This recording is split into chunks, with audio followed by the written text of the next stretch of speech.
Good afternoon again, everyone. Welcome back to PBTV. I'm Stu, and we are live on Facebook and YouTube. So we thought we'd finish off the week. These landed with us very late yesterday or this morning, and they are online now. But we thought we'd get these out, get them in front of you, so that you could see them if it tickles your fancy over the weekend.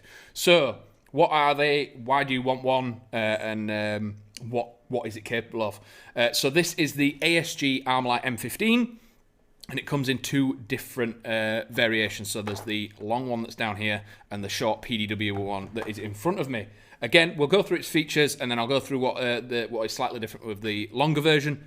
Any questions at all, as always, just drop a comment in the box below. We'll flash it up and make sure everyone gets the information that they're after as soon as possible. So, first thing off the bat that we noticed, these things are very, very light. The build quality is really, really nice, but they are still super light out of the box, which is really, really good. And especially on something this short, it just means that you can cut corners, slice around doors, and do all the Gucci CQB stuff that you're after really, really easily. And you're not lumbered down with a big, heavy platform. So I'll start from the front and work my way back, and then we'll move on to its longer counterpart afterwards. So straight away, as 90% of you who've watched all the videos before, the same with this, it's got the 14mm counterclockwise thread on it, so you can fit your Spitfire or your Tracer unit on there. Coming back, it has like a URX style front rail with a single M-lock slot on the right, left, and the bottom is actually RIS, so you've just got the two. There is small sections of RIS there and matching on the other side, and at the back, these are QD sling points. So you've got a ton of features on a very, very small bit of rail. So if the most common part that you're going to fit something on is the bottom for grips and stuff like that, so they've kept that as RIS to make it more convenient for a lot of people, but they've tried to slim it down and make it a little bit different with the M-lock in the centre, but again, torches and things like that are most likely to be fit to the front, so that's where they've pre-added the rail. If you are wanting if you're wanting this whole thing to be RIS, you just need a single piece and it would slot neatly in there. Top, they've done a little bit of weight saving with the holes. And you have the flip-up irons. That again, there's a slight difference between iron sights. You can't just push these down. There is a button, and it clicks down. They do flip up without having to press the button, but to drop them down, you do need to press the button. Other bits on that, it is a polymer rail. So again, there to keep the weight down and keep it within its budget. And then coming back, the RIS cuts all the way along the top, and you meet the rear iron sight at the back. So you have a pin and a peephole style iron sight, and again the rear one, it is buttoned to lock down, but it does flick up without having to press anything, and it does have night-day apertures. So you've got a small hole and a large hole. Its real steel counterpart, that is night and day, different apertures. Just but 9 times out of 10 with Airsoft, you're going to leave it on the wider of the two variants. Plenty of real estate for optics on there. Something this size, you're going to stick with a T1 or a holographic and maybe a magnifier. But these things are more than capable of hanging with the other platforms outdoors. I'd stick to semi-auto mainly with the CQB one, because with a shorter barrel, full auto, you're going to end up getting a bit of a wider spread. Because you've got the shorter barrel, you're going to get a wider spread, and your grouping's not going to be as good as other things. As standard, it does come with the blade trigger, but controls-wise, it is right-handed dominant. To get to your hop unit, you do have a almost butterfly-style charging handle, which opens up and reveals the rotary-style hop unit. Again, we'll say this countless times, that preferring the rotary ones to the old gear type, because they aren't adjusted by the mechanics of the weapon with it. The gearbox or BBs passing through the hop, shunting the gear, or the slider variants. These are much more consistent and very much better at keeping a consistent pressure on the BB for hop. Coming back to the stock, simple press and it deploys backwards. First thing I noticed at the back was an Allen key, and I thought, oh, I'm going to need tools for this, but it does just click down and the bottom half comes off, and it's actually a lever style system to get to the battery compartment. Inside there, we've got questions on YouTube. Damn, that's clean, would make a great CQB build. Yes, absolutely. It's super light, super cool, and the battery space is actually very, very large for a PDW style weapon. So if you take that off again, you can see just under there that the whole bottom end comes off, and then you can stick it in there. Silver wiring, Tamiya connector, good to go, and then you can just click that back on, and it's very, very easy. Very simple and very easy to do. Even if you're outdoors mid-game, you'd be able to do that very, very easily. Simply pressing the button, you can slide it forward, and you're locked away again. So that's the M15 CQB variant. We'll have a quick look at the longer version. So this is the Carbine variant.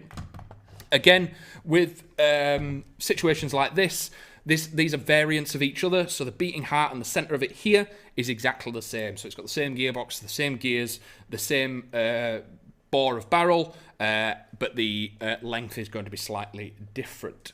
So, we've got more questions. Adam on Facebook. What is the FPS? So, chronoing just before going live, the short PDW one was about 316, 320, but I forgot to chrono this one, but with it being a slightly longer barrel, it's probably more consistently around that 320, 325 mark. There's usually not a massive difference between overall barrel length, but when it becomes tight bore or anything higher than that, you can notice some slight differences, but as an average, I'd say about 320 FPS is where these are going to be sat on your 7.4 or on your 8.4 NIM. Again, because it is down at that lower power limit and in the UK power limits, stick to the 7.4, stick to your 8.4 NIMs, and you're going to have a really good day with these things. Adam on YouTube, does this have a quick change spring or anything like that? I'm unsure if these have quick change springs. They are that new with us. I've not been able to check the specs yet, just what we've put on the website. So there'll be loads and loads of information on the website about these. If it does have a quick change spring, it will be on there. So just check that out afterwards, and it'll definitely be up there. Paul Eastwood, what make is this, and is it Tamiya or Dean's connector? These are the ASG Armalite 15s. So we've got the CQB variant, and then I've just gone on to the Carbine variant. These are both Tamiya connectors with silver wiring, so the power transfer is actually really, really good, and you're not going to suffer detrimentally from overdraw on standard wiring. So the Carbine variant, what's the differences? So the front end is exactly the same with the thread, but coming back to the rail, it is obviously a much longer rail, and rather than it being the URX style, it is just clean M-lock. So you've got 5 sections of M-lock on the right, left, and bottom, just meaning that you can fit your accessories exactly where you need them.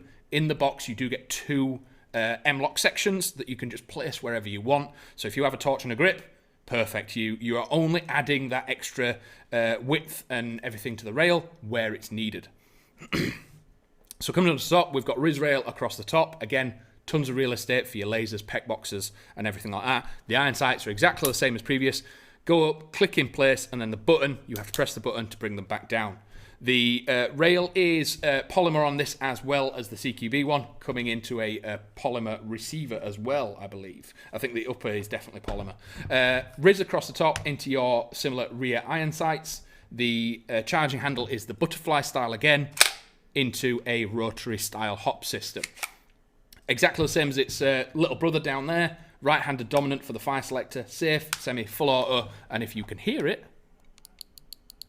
a nice little electronic micro switch trigger, meaning it's very easy to get the trigger on. Could the Carbine variant be made into a DMR? Absolutely. I mean, technically anything can be made into a DMR. It's all down to your local site rules. So I know some sites say things have to look like a DMR for it to be a DMR. So obviously if you ran around with the PDW one, locked it to semi and ran it at 400 FPS, they might not allow it. But a lot of sites, if it is, you can convert to semi-auto and it not be easier to change to full auto either with a MOSFET or mechanically on the fire selector. Stick it on semi, and you could probably rack it up to that 400 FPS. With this being a standard version 2 gearbox, I don't know whether or not the gears or anything like that are going to like that 400 FPS. Most likely, if you're sticking to semi-auto, it's going to be fine, but I would consult a tech before I did anything like that. Most platforms like this are built to the standards that they're capable of, so I wouldn't want to start pushing them power limits before I'd spoke to someone who knows a bit more about them. So, as with its little brother, magazine-wise, 300 round polymer high cap, so you're good to go out the box if you're brand new to the sport. You don't want to have to budget for loads of mid caps or anything like that. Just fill it with BBs and go and have some fun. At the back on this one, you do have a sling plate rather than the QD parts at the front. So you've got 2 points on the left and 1 point on the right into a crane-style stock. 6 position, and you've got 2 battery compartments in the back if you're running a nunchuck style battery, or you could just put a stick battery straight down the stock tube.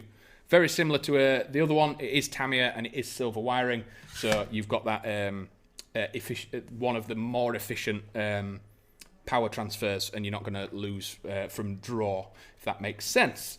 But I know it's been very, very quick today, but we just wanted to get these out and put them in front of people and make sure they saw them, because they are very, very cool. Super lightweight, and I've always had that thing with polymer versus metal. Some people think metal is straight up better because it's metal, but polymer bounces before it breaks. So if you are an aggressive style player and you want to run around like an absolute crazy person, look at polymer receivers. It's totally fine, as long as the polymer is of a good quality that these are, and not plastic. So there's a very, very big difference between polymer and plastic. So with these being polymer, they're not just going to snap in half as soon as they bump into a tree. They're probably going to bounce, whereas a metal receiver might crack or scratch. And it's just going to keep that clean, nice look for a little bit longer. But if that's everything for today, I hope you've enjoyed these. It's always good to speak to you, and we will join you again Monday. We'll be out this weekend. It's Proving Grounds for us on Sunday, so we hope to see a load of players out there, and if you're out and about, come and join in.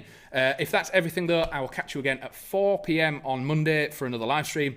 As always, over the weekend, if there's something you want us to talk about, drop us a message on Instagram. We'll throw it to the top of the list, and we'll get it out and have a talk about it. Until then, I'll see you in a bit.